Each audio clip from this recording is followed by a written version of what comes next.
حضرت علی نے فرمایا، لوگوں کے غلام مت بنو جب اللہ نے تمہیں آزاد پیدا کیا ہے۔ حضرت علی نے فرمایا، پریشانیاں حالات سے نہیں خیالات سے پیدا ہوتی ہیں۔ غرور اور غفلت کا نشہ شراب سے بھی زیادہ ہوتا ہے۔ جو اس نشے میں مبتلا ہو جاتا ہے وہ جلدی ہوش میں نہیں آتا۔ جہاں آپ کی عزت نہ ہو وہاں مت جاؤ، چاہے وہاں کھانا آپ کو سونے کی پلیٹ اور چاندی کی چمچ میں ہی کیوں نہ دیا جا رہا ہو۔ رزق کے لیے اپنا ایمان خراب مت کرو، کیونکہ رزق انسان کو ایسے تلاش کرتا ہے جیسے مرنے والے کو موت۔ لوگوں کے عیبوں سے اس طرح غافل ہو جاؤ جیسے سوتے وقت تم دنیا سے غافل ہو جاتے ہو۔ دکھ میں کبھی بھی پچھتاوے کے آنسو نہ بہاؤ، کیونکہ تم وہ خوش نصیب ہو جس کو اللہ نے آزمائش کے قابل سمجھا ہے۔ کبھی بھی کامیابی کو دماغ اور ناکامی کو دل میں جگہ نہ دو، کیونکہ کامیابی دماغ میں تکبر اور ناکامی دل میں مایوسی کو پیدا کرتی ہے۔ وقت اور دولت دو ایسی چیزیں ہیں جو انسان کے اختیار میں نہیں۔ وقت انسان کو مجبور اور دولت مغرور بنا دیتی ہے۔ خوشگوار ترین زندگی اس شخص کی ہے جو اللہ کے تقسیم کرے رزق پر راضی ہو۔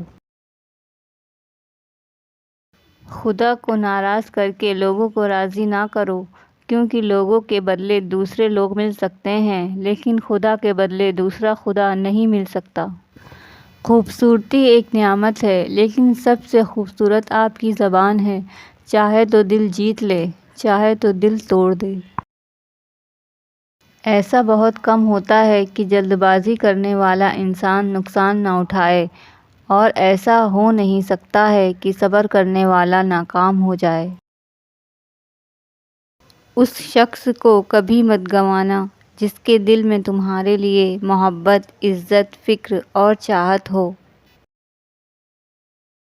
دنیا کا سب سے خوبصورت پودا محبت کا پودا ہے، جو زمین میں نہیں بلکہ دلوں میں اگتا ہے۔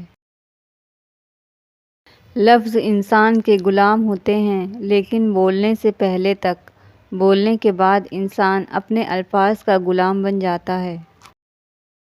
اگر لوگوں کو عزت دینا اور معاف کرنا تمہاری کمزوری ہے تو تم دنیا کے سب سے طاقتور انسان ہو۔ محبت دور کے لوگوں کو قریب اور عداوت قریب کے لوگوں کو دور کر دیتی ہے۔ اس شخص میں ہرگز دلچسپی نہ لو جو تم سے دوری اختیار کرتا ہو۔ دوستوں کے غم میں شامل ہوا کرو ہر حال میں، لیکن خوشیوں میں تب تک نہ جانا جب تک کہ وہ خود نہ بلائیں۔ اچھے لوگوں کی ایک خوبی یہ بھی ہوتی ہے کہ انہیں یاد رکھنا نہیں پڑتا، وہ یاد ہی رہتے ہیں۔ کسی کا عیب تلاش کرنے والے کی مثال اس مکھی کے جیسی ہے جو سارا خوبصورت جسم چھوڑ کر صرف زخم پر ہی بیٹھتی ہے۔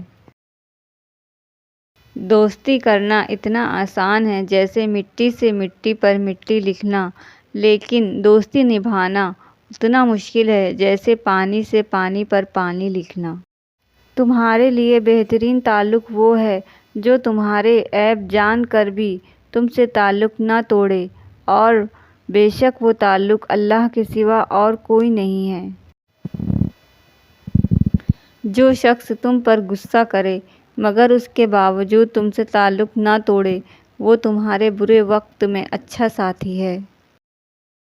اللہ کے نزدیک جس انسان کا جتنا زیادہ قرب ہوگا، اس کا امتحان بھی اتنا ہی زیادہ سخت ہوگا۔ جب تمہارا دل کسی کے گلے لگ کر رونے کو چاہے تو تم قرآن پاک کو گلے لگا لینا۔ جب اللہ کسی بندے کو اپنی طرف راغب کرنا چاہتا ہے تو اس کی زبان پر اپنا ذکر اور اس کے دل پر اپنی فکر طاری کر دیتا ہے۔ انسان کی بھلائی اللہ کے ذکر اور آخرت کے فکر میں ہے۔ اگر انسان کی زندگی میں دکھ نہ ہوتے تو وہ اپنے رب کے ساتھ دعا کا رشتہ کیسے نبھاتا، کیونکہ انسان مشکل میں اللہ کو یاد کرتا ہے۔ اگر تمہیں اس بات کا یقین ہو جائے کہ تمہارا رازق اللہ ہی ہے تو تم رزق تلاش نہ کرو بلکہ اللہ کو تلاش کرو جس کے پاس تمہارا رزق ہے۔ بے شک مشکل وقت کے ساتھ آسانی ہے، اور مومن وہی ہے جو مشکل وقت میں صبر اور بہتر وقت میں شکر ادا کرے۔ جب کسی سے سچی محبت ہو جائے تو اس کی آخرت کے بارے میں سوچا کرو کہ اس کی آخرت کو کیسے بہتر بنانا چاہیے، یہ تمہاری محبت کی سب سے بڑی دلیل ہوگی۔ سونے کو آگ سے آزمایا جاتا ہے اور مومن کو آزمائشوں سے آزمایا جاتا ہے۔ انسان اپنی دعاؤں سے ہی اپنا مقدر لکھتا ہے، اور انسان کی دعائیں ہی انسان تک وہ سب کچھ لے آتی ہے جو اس کے نصیب میں بھی نہیں ہوتا۔ لوگوں سے یاد نہ کرنے کا شکوہ کبھی نہ کرنا، کیونکہ جو اپنے رب کو بھول سکتا ہے جو کہ حقیقی خالق ہے، وہ تمہیں بھی بھول سکتا ہے۔ اپنے اندر پرندوں کی طرح عاجزی پیدا کرو جو آسمان کی بلندیوں پر اڑنے کے باوجود بھی اپنی گردن جھکا کر رکھتا ہے۔ سوائے اپنے رب سے کسی سے امید نہ رکھو، اور سوائے اپنے گناہوں سے کسی چیز سے نہ ڈرو۔ جو شخص آج تمہارے سامنے کسی اور کے عیب بیان کر رہا ہے، یاد رکھنا کل وہ کسی دوسرے کے سامنے تمہارے عیب کو بھی بیان کرے گا۔ اقتدار، طاقت اور دولت ملنے سے لوگ بدلتے نہیں بلکہ بے نقاب ہو جاتے ہیں۔ انسان کو دکھ ہمیشہ کچھ نہ کچھ سکھانے کے لیے ملتا ہے، مگر افسوس کہ انسان اس دکھ کو ہی لے کر روتا رہتا ہے۔ اگر توکل سیکھنا ہے تو ان پرندوں سے سیکھو کہ جب شام کو گھر واپس جاتے ہیں تو ان کی چونچ میں کوئی بھی دانہ نہیں ہوتا۔ اللہ تعالیٰ کے نزدیک جس کی عزت جتنی زیادہ ہوتی چلی جاتی ہے، اس کا امتحان بھی اتنا ہی سخت ہوتا چلا جاتا ہے۔